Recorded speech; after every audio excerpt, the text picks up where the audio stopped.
welcome back to my channel. For those of you that are new here, my name is Danielle. Yes, I know, we're back in my car. I'm sorry. So this Friday, May 18th, the day that this video is going up, is what would have been my Nana's birthday. She would have been 71, and my Nana passed away when I was 16 years old and I was a senior in high school. So I wanted just to kind of do this video as a little tribute to her, let you know the day that I lost my best friend, because that's what she truly was. My Nana is my mom's mom, so we didn't call her grandma, we called her Nana. I want to tell you a little bit about my Nana. So growing up, my Nana was my favorite person. My Nana was super loving, super caring, super affectionate, and we basically grew up at her house. I can remember being there one summer specifically in 5th grade, like for weeks at a time. I remember never wanting to go home and throwing a literal fit when my mom picked me up because I did not want to leave my Nana's house. I loved it there. I loved being there. I know you're not supposed to pick your favorite child or your favorite grandchild, but we were literally her favorite out of all of the grandkids. And I know this because she would tell me that we were her favorite because we wouldn't fight. We were really well behaved and we listened to her. I was really close to her growing up. I remember as I got a little bit older and I started getting into hair and getting into makeup, I would, help her straighten her hair. I would help her do makeup, and I was just always in the house with my Nana. I loved her. I didn't think I was going to get emotional filming this. She would call me her little Hiawatha. I remember one time as a kid being like 7 years old, she bought me this little Native American doll. It came in like a little clear package, like a bag, and I remember I would only take it out to fix her little braids and I would put her back in because my Nana bought it for me. And I also remember her buying me, which I have somewhere in my stuff, I've moved a lot since then, but she bought me this little necklace and it had like a little Native American girl on it, and it was like a beaded necklace, like somebody made it, I don't know where she got it from, and I kept that thing for years and years. Like any gift that she gave me I would keep and I would cherish. My whole life she was the most giving, generous, kind-hearted person. She just had like this heart of gold, and that's who she was. I remember one time complimenting her on her shoes, and obviously we didn't wear the same size. If we did, I'm pretty sure she would have taken them off and given them to me. And so they were from Payless. She went to Payless and she tried to find me these shoes, and they didn't have the same style in my size, so she bought me a pair similar. There are these little moccasins, which again, I'm sure I still have. I will never get rid of because they were one of the last things that she gave me. She also gave her necklace. I liked her necklace. She was just like into her little like fashion stuff, and she had like this beaded necklace, and mustard yellow is my favorite color, and these beads were like browns and like mustard yellows, and I was like, oh my gosh, Nana, like that's so cute. And she's like, oh, you want it? And she gave it to me, and that necklace I cherished forever. Before I even lost her, I cherished it.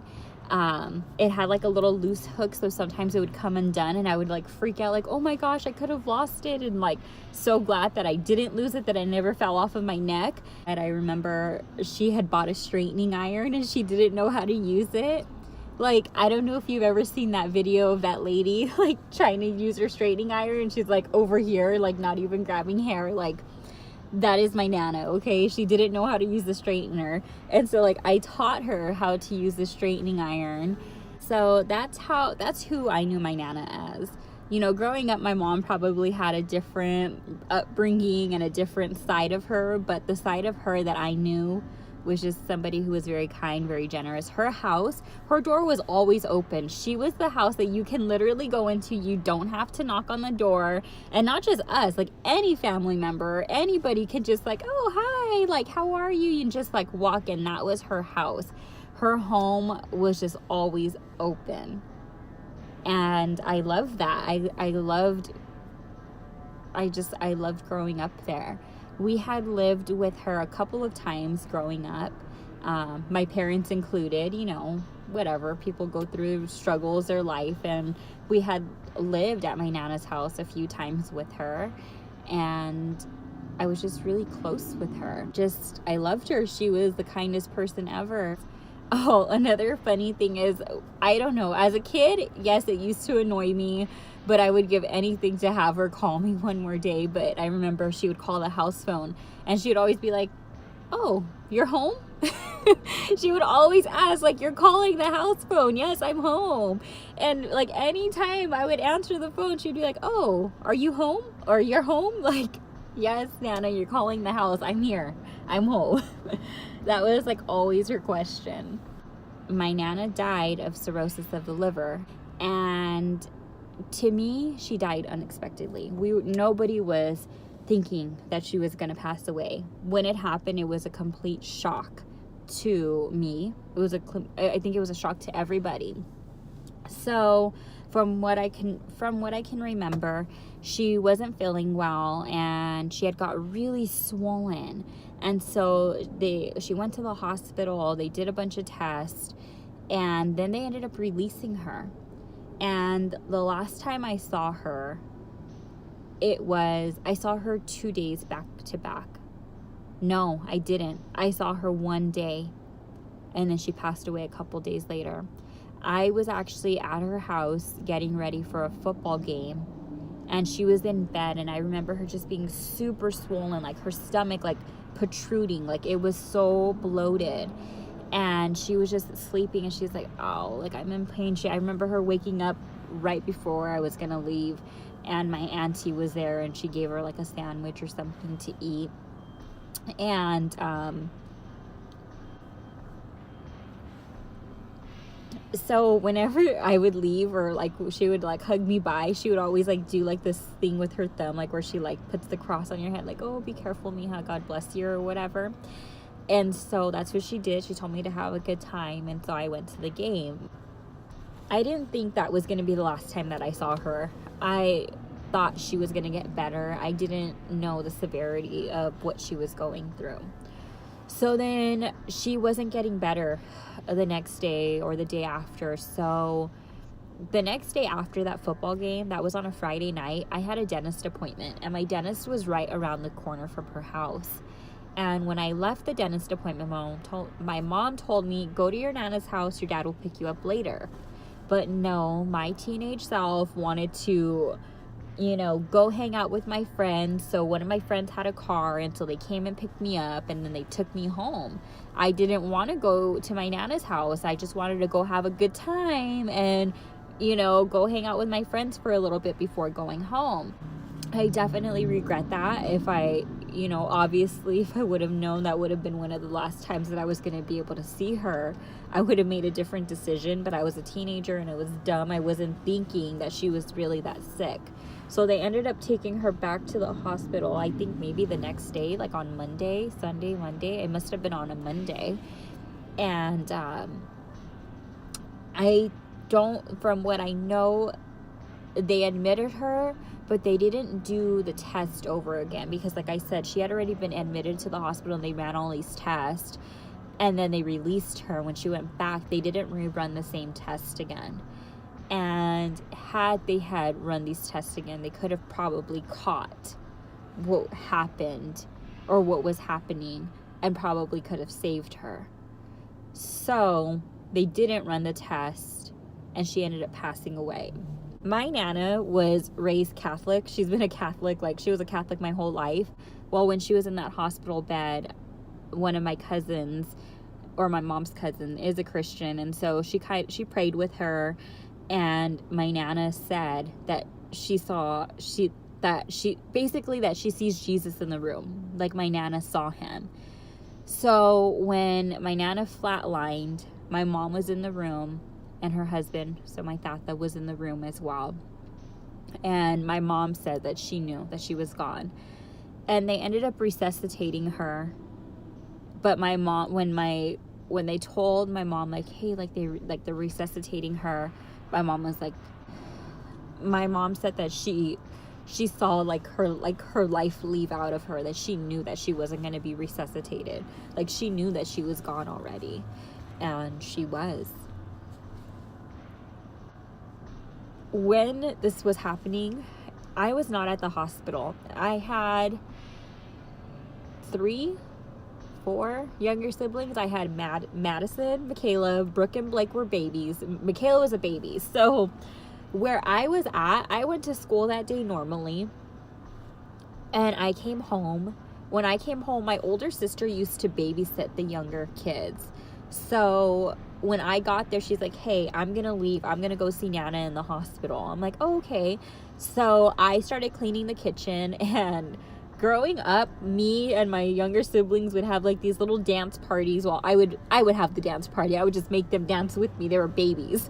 And so me and Madison, she must have been, gosh, let me see.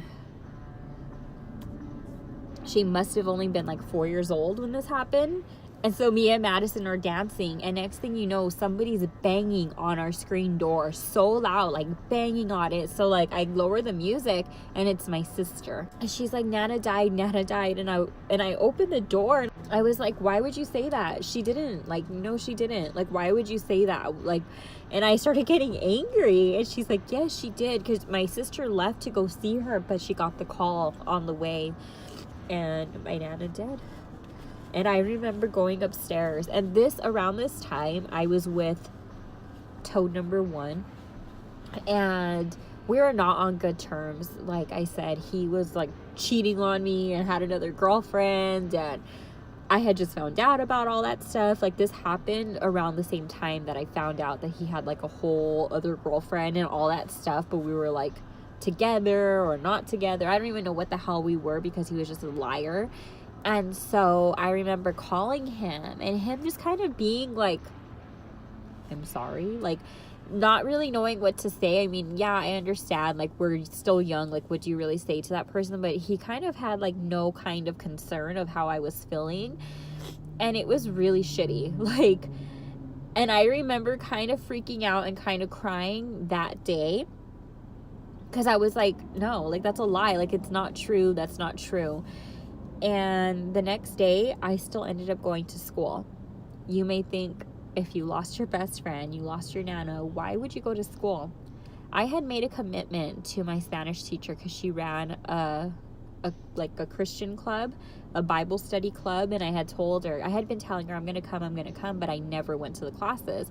And so I told her, I promise you tomorrow I'll be there. And so I went to school, because I felt like I needed to, like I needed that support, around me.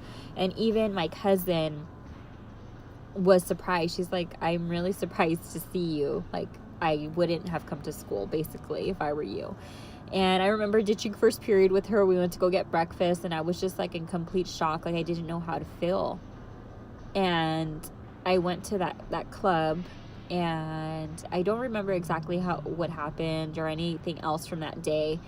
I remember getting home and like being back with my family, and then just letting it out, like all out, like making like monkey face, ugly crying, and my mom kind of laughing, because like her and my dad and my sister, like all, they're all kind of sharing like good stories about my Nana and stuff. And when you lose somebody, you go through all of these stages of grief, right? And so like, you're seriously, like, your whole world is turned upside down.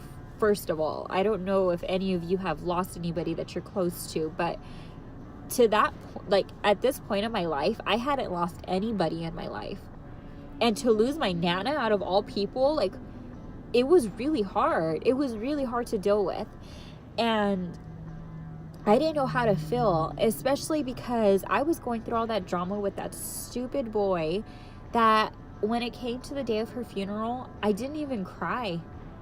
I didn't cry. I held it in. I didn't want to cry, because I was so hurt with that situation of my little boyfriend. And then I was so hurt and confused with what's going on with my Nana, that I didn't want to cry, because I didn't want it to be for him.